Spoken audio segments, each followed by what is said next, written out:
What if I told you that a man could vanish on the open road for 15 years? And when he was finally found, he had been hidden in plain sight the entire time. This is the story of Jack Sullivan, whose dream of freedom became a nightmare that lasted over a decade.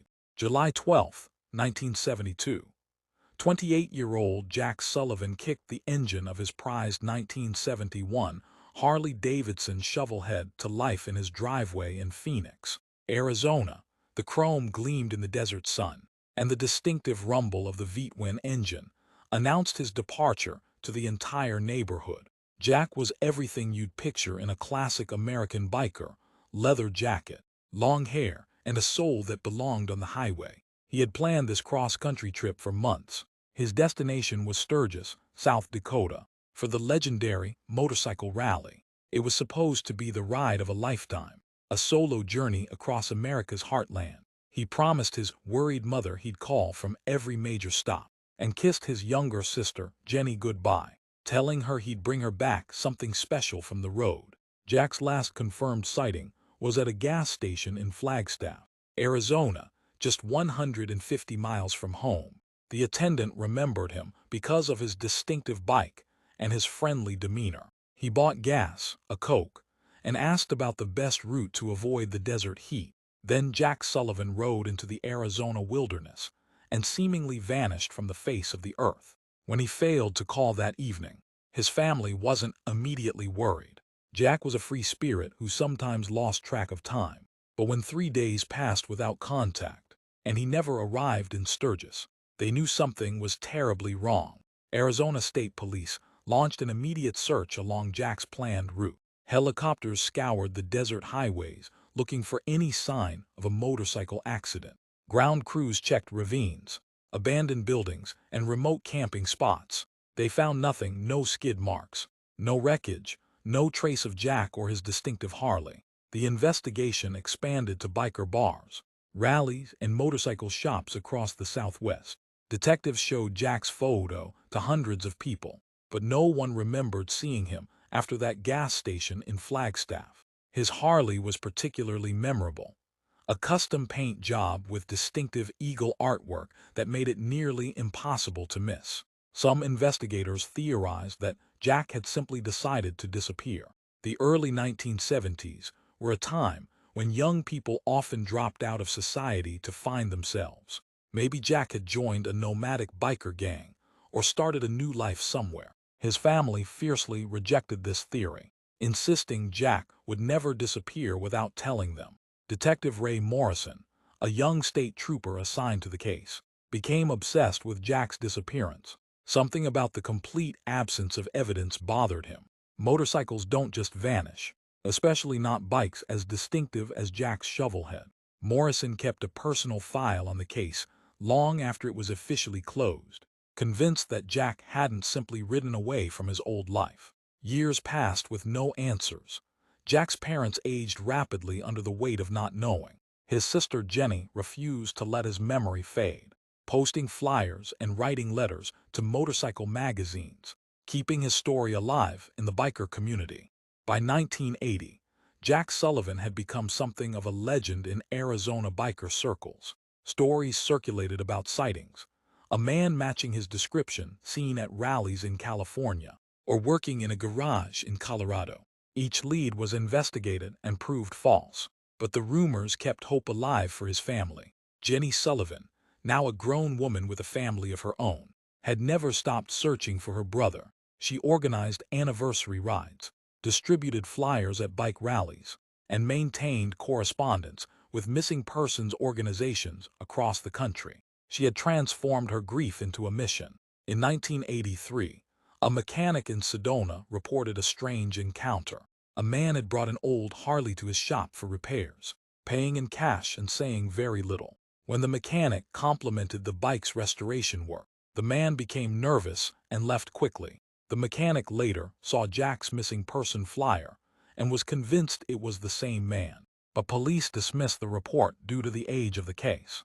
Similar reports trickled in over the years. A man who looked like Jack, always with motorcycles, always nervous around strangers, always paying in cash.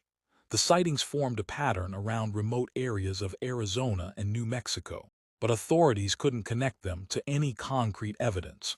Detective Morrison, now a senior investigator, never forgot about Jack Sullivan. He had worked hundreds of cases over the years, but something about the missing biker haunted him. The complete disappearance of both man and machine suggested something more sinister than a voluntary departure.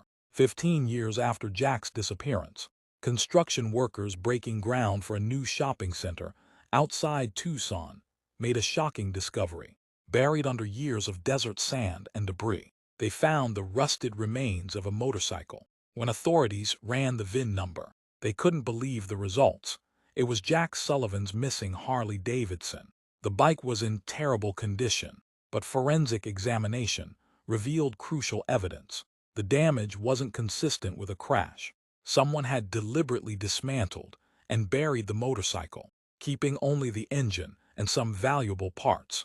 Most importantly, forensic technicians found fingerprints on a hidden piece of the frame that didn't belong to Jack.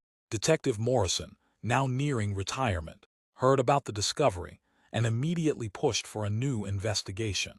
The fingerprints were run through the expanded criminal database that hadn't existed in 1972. They got a hit. The prints belonged to Thomas Hendricks, a man with a long criminal record including theft and assault charges. When police tracked down Hendricks, they found a 45-year-old drifter living in a trailer park in New Mexico. Under intense questioning, his story began to fall apart. Finally, faced with forensic evidence linking him to Jack's motorcycle, Hendricks broke down and confessed to a crime that shocked investigators. He hadn't killed Jack Sullivan, he had kidnapped him. Thomas Hendricks revealed that in 1972, he had been a member of a secretive cult called the Paradise Valley Community, a group that believed modern society was corrupt and that they needed to isolate themselves completely from the outside world. The cult, led by a charismatic leader named Brother Samuel, operated from a remote compound in the New Mexico mountains. Hendricks explained his obsession with Jack's Harley Davidson. To the cult, motorcycles represented the corruption of modern society, but this particular bike was too beautiful to destroy. Brother Samuel had instructed Hendricks to convert the rider as well as claim the machine. On that July day in 1972, Hendricks had followed Jack from the gas station in Flagstaff. When Jack stopped to check his map in a remote area, Hendricks approached him, pretending to be a fellow biker with mechanical problems. When Jack bent down to help, Hendricks struck him unconscious and loaded both man and motorcycle into a waiting van.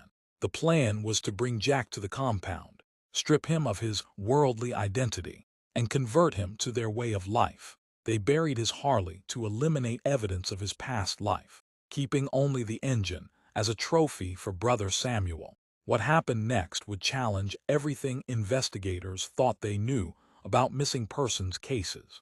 According to Hendricks, Jack Sullivan was still alive. He had been held at the Paradise Valley compound for 15 years. His identity slowly erased through psychological manipulation and isolation.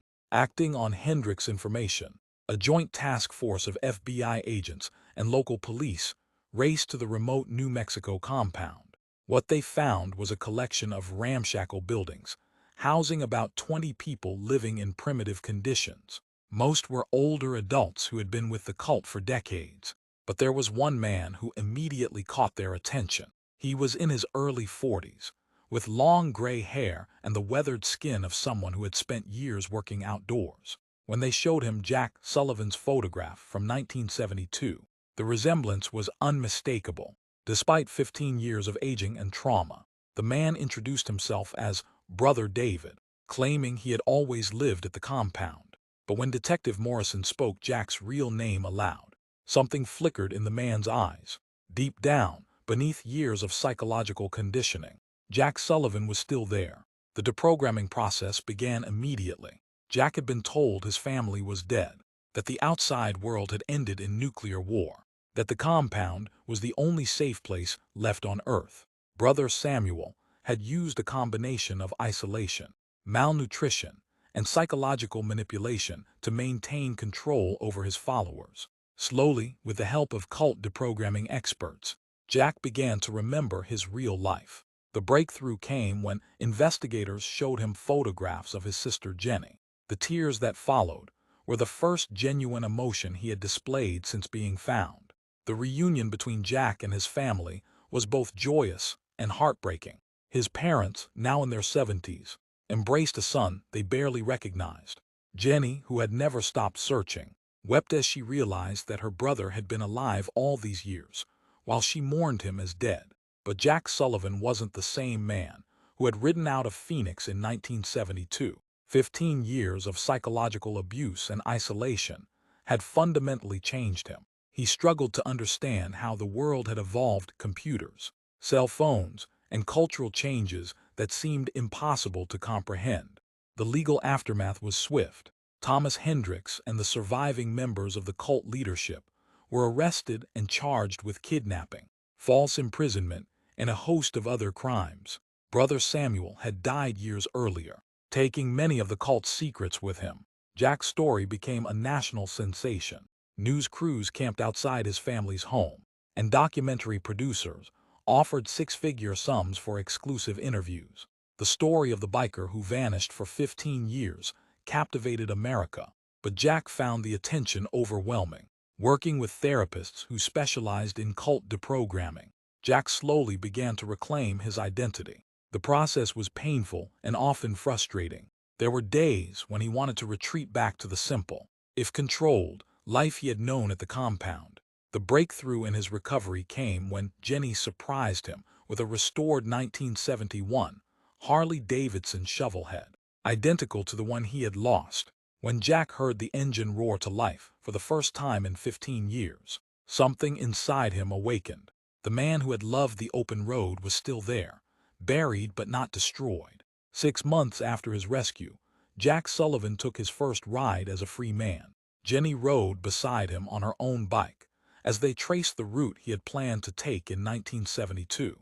It wasn't the same journey he had envisioned 30 years earlier, but it was his journey to reclaim. Jack never fully recovered from his ordeal, but he found purpose in helping other families of missing persons. He and Jenny established the Sullivan Foundation, which provides resources for families dealing with long-term disappearances and supports research into cult recovery. Detective Morrison, who had never given up on the case, retired knowing that his instincts had been right all along. Sometimes the most important thing an investigator can do is simply refuse to let a case die. Today, Jack Sullivan is in his 70s, still riding his Harley on Arizona highways. His story serves as a reminder that missing persons cases are never truly cold, and that sometimes the people we're searching for are closer than we think, hidden not by death, but by the deliberate actions of those who would steal their very identities. The road that was supposed to lead to freedom became a 15-year detour through hell, but in the end, Jack Sullivan found his way home.